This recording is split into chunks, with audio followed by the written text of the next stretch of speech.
이 땅 성가 카톨릭 성가 19번입니다.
즐거운 하루 보내셨습니까? 네. 우리 프리슈를 담당하신 분님이 비를 좋아하시는 것 같아요.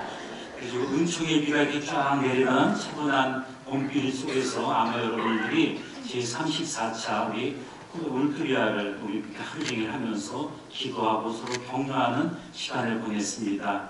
우리 이번 울트리아의 주제는 기쁨, 감사, 사명입니다. 우리 세례 때의 신앙을 다시금 불러일으켜주는 그런 단어들입니다. 인사를 봉헌하면서 잠에서 깨어나고 죽으면서 일어나서 그리스도께서 우리를 비춰주시는 그 빛을 받아 힘차게 서로 도와주면서 하느님께 향한 여정을 나아갈 수 있도록 울뜨려야 할 수 있도록 우리가 음심을 청하면서 이 미사를 봉헌했으면 좋겠습니다. 형제 여러분, 구원의 신비를 합당하게 거행하기 위하여 우리의 죄를 반성합시다.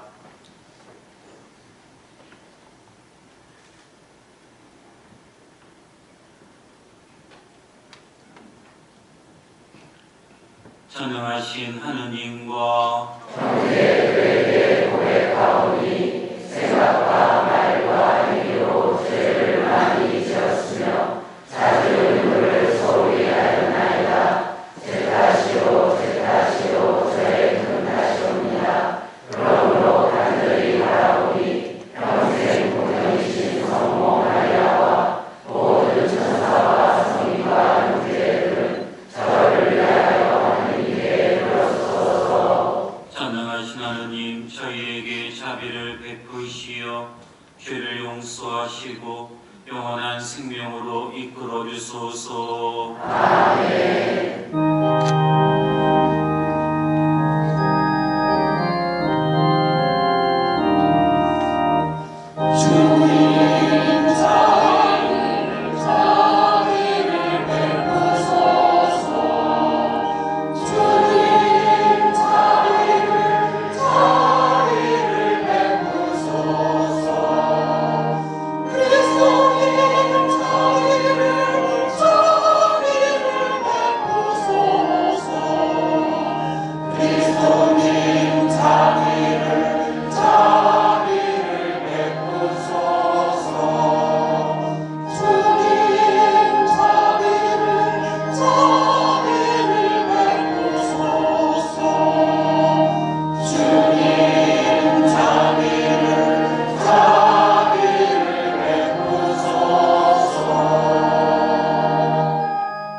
하늘 높은 데서는 하느님께 영광, 땅에서는 주님께서 사랑하시는 사람들에게 평화. 주 하느님 하늘의 임금님 전능하신 아버지 하느님 주님을 기대하리라 찬미하나이다.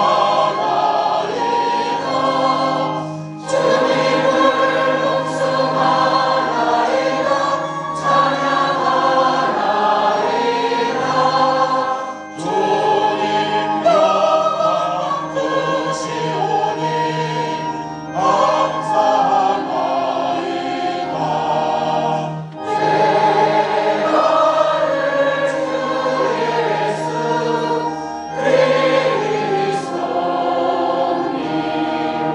주 하느님 성부의 아들이 하느님의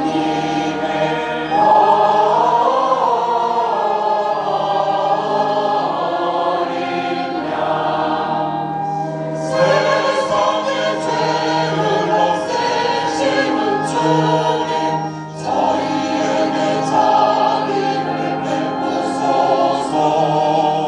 세상의 죄를 없애시는 주님 저희의 기도를 들어주소서.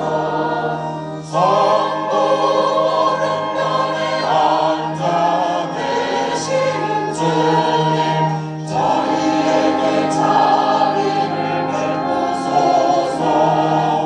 홀로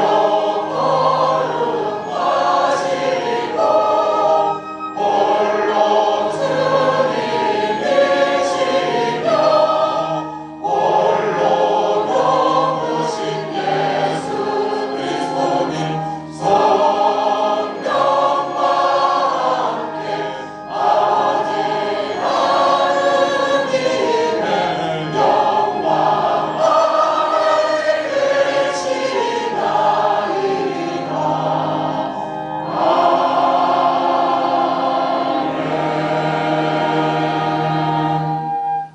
기도합시다.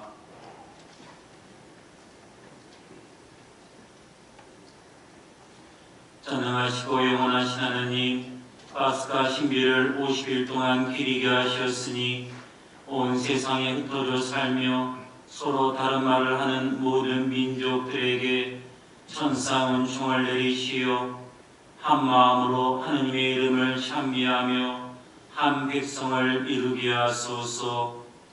성부와 성령과 함께 천주로서 영원히 살아계시며 다스리시는 성자 우리 주 예수 그리스도를 통하여 비나이다. 아멘. 모두 앉으십시오. 말씀의 전해가 나르 지방에서 한 벌판을 만나 거기에 자리 잡고 살았다. 그들은 소를 말하였다. 저 벽돌을 빚어 단단히 구워내자. 그리하여 그들은 돌 대신 벽돌을 쓰고 진흙 대신 역장을 쓰게 되었다. 그들은 또 말하였다. 저 성문을 세우고 꼭대기가 하늘까지 닿는 탑을 세워 이름을 날리자. 그렇게 해서 우리가 온 땅을 흩어지게 하게 하자. 그러자 주님께서 이르시어 사람들이 세운 성읍과 탑을 보시고 말씀하셨다. 보라, 저들은 한결에이고 모든 같은 말을 쓰고 있다. 이것은 그들이 하려는 일이 시작일 뿐 이제 그들이 하고자 하는 것은 무엇이든 못할 일이 없을 것이다. 자, 우리가 내려가서 그들의 말을 뒤섞어놓아 서로 남의 말을 알아듣지 못하게 만들어버리자. 주님께서는 그들을 거기에서 온 땅으로 흩어버리셨다. 그래서 그들은 그 성읍을 세운 일을 그만두었다. 그리하여 그것은 이름을 바벨이라 하였다. 주님께서 거기에서 온 땅의 말을 뒤섞어 놓으시고 사람들은 온 땅으로 흩어버리셨기 때문이다. 주님의 말씀입니다. 하나님 감사합니다. 또 아우의 로마서 말씀입니다. 형제 여러분, 우리는 모든 피조물이 지금까지 다 함께 탄식하며 진통을 겪고 있음을 알고 있습니다. 그러나 피조물만이 아니라 성령을 첫 선물로 받은 우리 자신도 하나님의 자녀가 되기를, 우리 몸이 성량되기를 기다리며 속으로 탄식하고 있습니다. 사실 우리는 희망으로 구원을 받았습니다. 보이는 것을 희망하는 것은 희망이 아닙니다. 보이는 것을 누가 희망합니까? 우리는 보이지 않는 것을 희망하기에 인내심을 가지고 기다립니다. 이와 같이 성령께서도 나약한 우리를 도와주십니다. 우리는 올바른 방식으로 기도할 줄 모르지만 성령께서 몸소 말로 다 할 수 없이 탄식하시며 우리를 대신하여 간구해 주십니다. 마음속까지 살펴보시는 분께서는 이러한 성령의 생각이 무엇인지 아십니다. 성령께서 하나님의 뜻에 따라 성도들을 위하여 간구하시기 때문입니다. 주님의 말씀입니다. 하나님 감사합니다.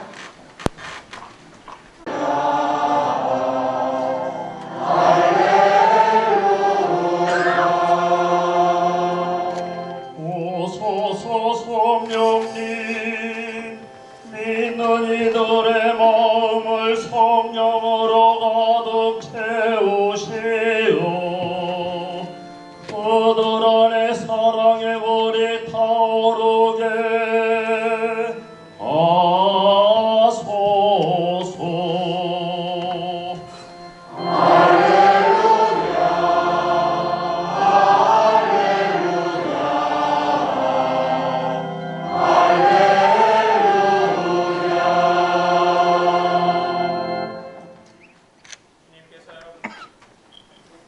주님께서 여러분과 함께 또한 사제의 영과 함께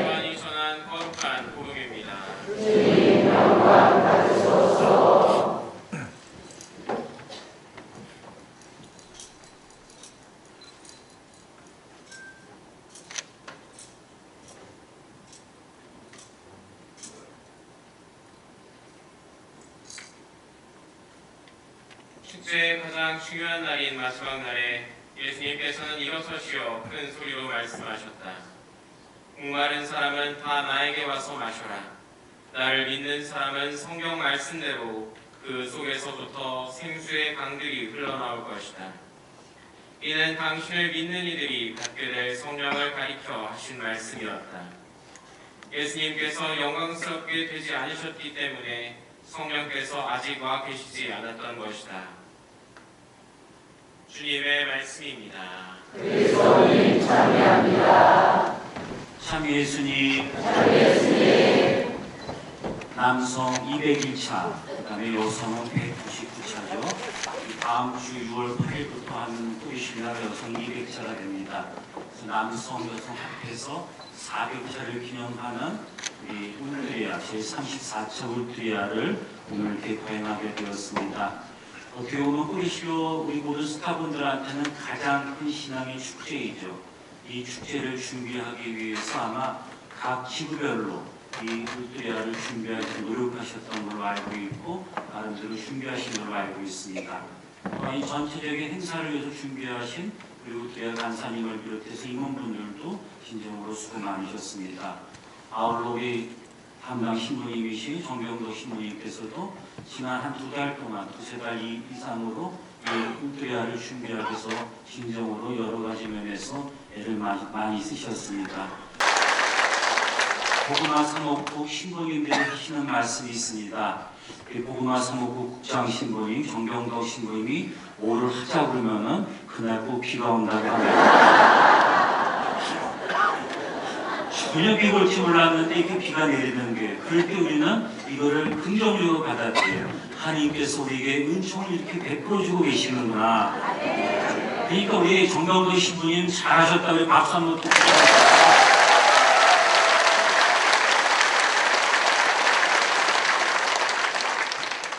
여러분들도 잘 알다시피 울트리아라고 하면은 전진하자, 나가자 이런 뜻이죠.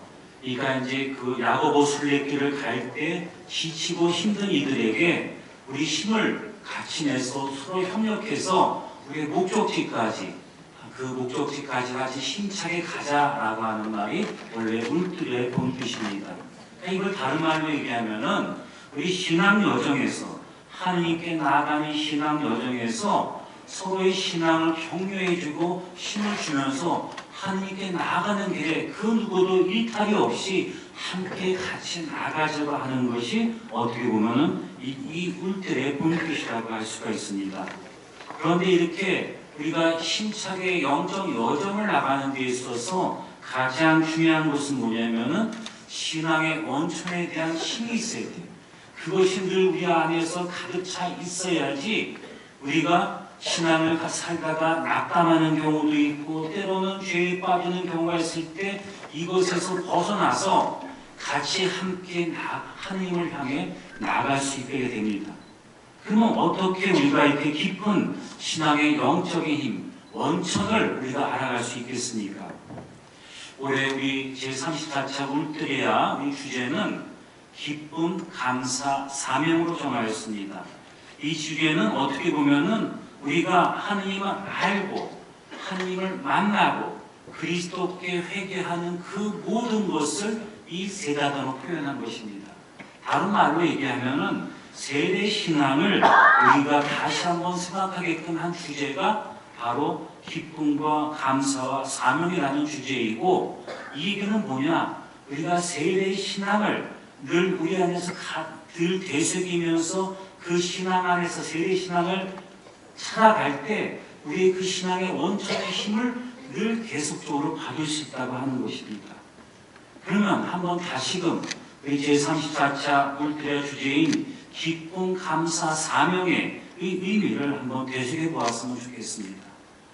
인간이 살아가면서 가장 큰 비극은 뭐냐면은 하느님 앞에서 내 자신이 누구인지를 돌보지 않는 데서 시작합니다. 현재 많은 사람들이 하느님 앞에 자기를 돌봐할 생각을 안 하고 하느님 앞에 내가 어떤 사람인지를 생각하지 않고 자기가 마치 하느님인 것처럼 살아가는 경우가 너무 많이 있습니다. 그러다 보니까 세상을 판단하는 기준이 하느님이 아니고 자기 자신이에요. 내 기준, 내 생각과 내 판단과 내 감정이 모든 것의 척도라고 생각하는 것이죠. 그렇기 때문에 과거보다 사람들이, 현재를 살아가는 많은 사람들이 이상하리만큼 이해심이 더 부족하고 서로가 서로를 벽을 쌓아가는 경우가 많이 있는 것을 보게 됩니다. 작년 10월에 한국에서 아시아 주교 추계가 2주간 동안 있었습니다. 그 회의 참석을 하고서 이제 우리 저 부산교구 선성석 주교님하고 둘이서 제일 마지막으로 이제 한국으로 귀국하게 됐는데 공항에서 이렇게 아침을 먹게 되었어요. 그래서 공항에서 아침을 먹는데 제가 정복을 하고 있으니까 로마클라고 타기 십자가 하고 있으니까 외국에 어느 남 형제님이 오셔가지고 저한테 묻는 거예요.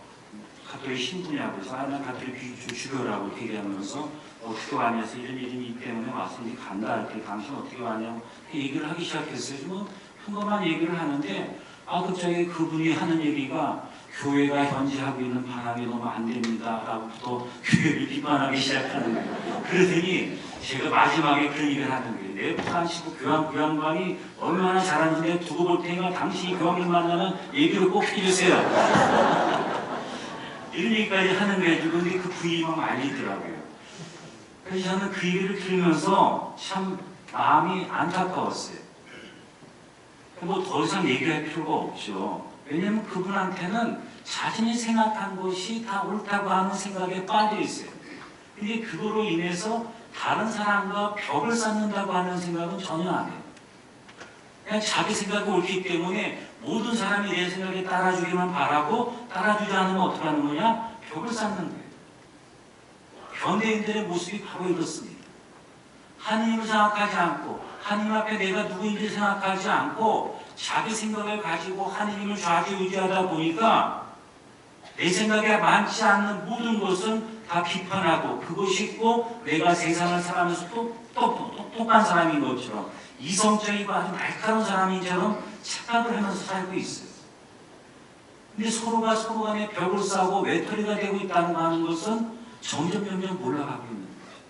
왜 우리가 과거보다 현재를 살아갈 때 많은 사람들이 정신적 어려움을 갖고 살고 있고 왜 삶을 사는데 힘들다고 얘기하느냐? 하느님 중심으로 살지 않고 인간 중심으로 살기 때문입니다. 성서에도 이런 모습이 많이 나타나요. 루카복음 15장을 보세요. 탕제의 교회가 나오죠. 둘째 아들은 아버지 재산을 받고 먼 곳에 떠나가면서 자기가 하느님인 것처럼 살았어요. 방탕하게 살면서 내가 내 마음대로 사는데 누가 나를 터치할 것인가? 나는 내가 세상의 주인이다라고 살았어요. 하지만 그는 깨닫기 시작합니다. 모든 것을 다 잃어버렸을 때 깨닫기 시작하죠. 이것이 진정한 삶의 길이 아니구나 라고 하는 것을 깨닫기 시작합니다. 그리고 그는 자신 때문에 상처받은 아버지를 생각하게 되고 자신을 인해서 상처받은 주변 사람들을 생각하게 됩니다.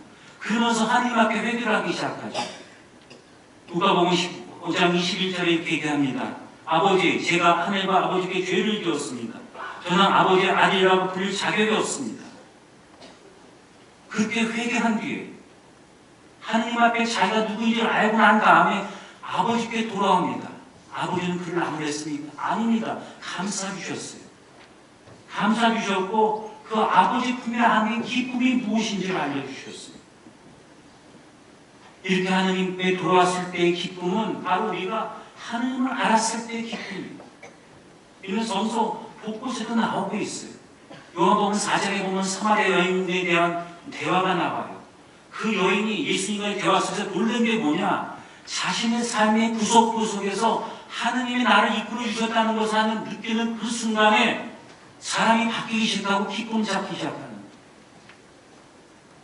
에마오로 가는 제자들도 마찬가지죠. 부활한 예수님을 느끼지 못했어요. 그러나 그들이 부활한 예수님을 체험하고 느끼는 그 순간에 자신의 모든 삶이 눈이 열리고 세상이 바뀌었다고 성서는 표현하고 있어요.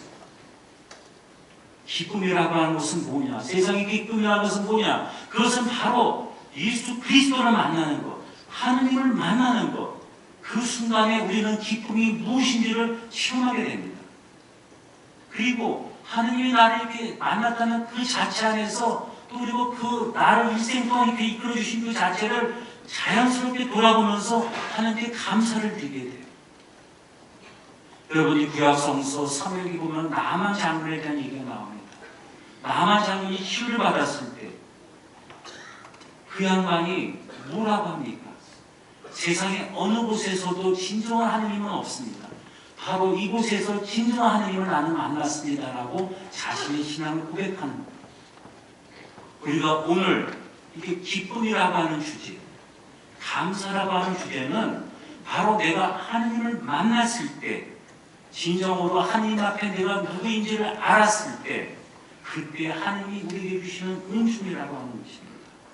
또 그리고 이게 기쁨과 은총을 가득히 받게 되면은 자연스럽게 내가 무엇을 할지를 알게 돼요. 그리고 여러분들이 사도행전을 통해서 봤죠.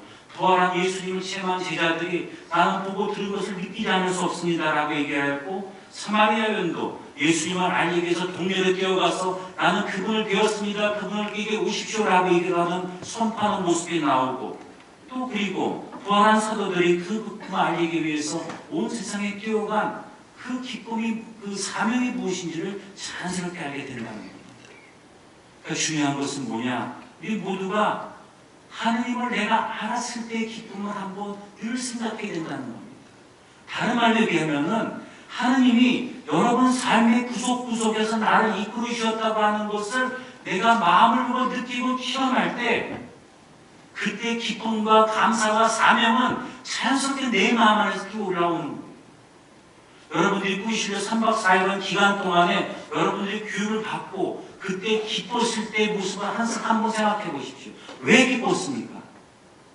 다시금 하느님이 당신이 나를 초대해 주셨고, 그리고 나를 불렀을 때 그 기쁨이 무엇인지를 다시금 확인했기 때문에 여러분들이 기뻐하지 않으셨어요.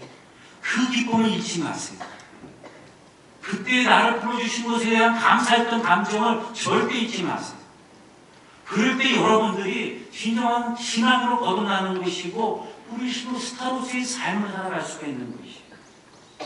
저는 오늘 이렇게 여러분들이 울때를 지내면서 우리 주제가 잠에서 깨어나라, 죽음에서 일어나라, 그리스도께서 너에게 빛을 비추어 주시라라고 하는 성서 말씀을 가지고 감사와 기쁨과 감사와 사명의 주제를 갖고 사는데, 그게 다 뭐냐? 하느님이 여러분을 불러주시고 구석구석 이끌어주신 것을 여러분들이 느끼고 깨달으라고 하는 얘기예요. 그럴 때 우리가 힘차게 진짜 주님의 영적 여정을 나갈 수가 있는 것이고, 서로가 서로를 도와주면서 함께 하나님께 나가는 그런 공동체가 만들어질 수가 있다고 하는 겁니다. 그래서 저는 여러분들한테 늘 제가 좋아하는 성서 구절 하나 더 말씀드린다면은 신명기 8장 2절의 말씀이에요. 주 너희 하나님께서 너희를 인도하신 모든 길을 기억하여. 하나님이 여러분 각자를 인도해 주셨어요. 하나님이 여러분 각자를 감사하며 사랑으로 불러주셨어요. 그래서 여러분들이 늘 잊지 말고 기억하십시오. 그 안에서 세상을 이기는 힘과 기쁨과 용기를 가질 것입니다. 그리고 여러분들이 자신 있게 내 신앙이 얼마나 중요한지를 외치는 그런 사도가 될 수가 있는 겁니다. 오늘 우리 이 의사를 권하면서 제34차 뿌리실려 울트라를 우리가 어떻게 보면 성황에 마감하면서 진정으로 하나님이 나를 이끌어 주시고 내가 그분 안에서 기뻐한다고 하는 것, 그것을 내가 늘 잊지 않고 지낼 수 있는 은총을 통했으면 좋겠습니다. 그러기 위해서 여러분들 모두 그리스도 안에 머무십시오. 요한복음 19장 4절에 예수님께서 우리에게 말씀하십니다. 내 안에 머물러라. 나도 너희 안에 머무르겠다. 아멘.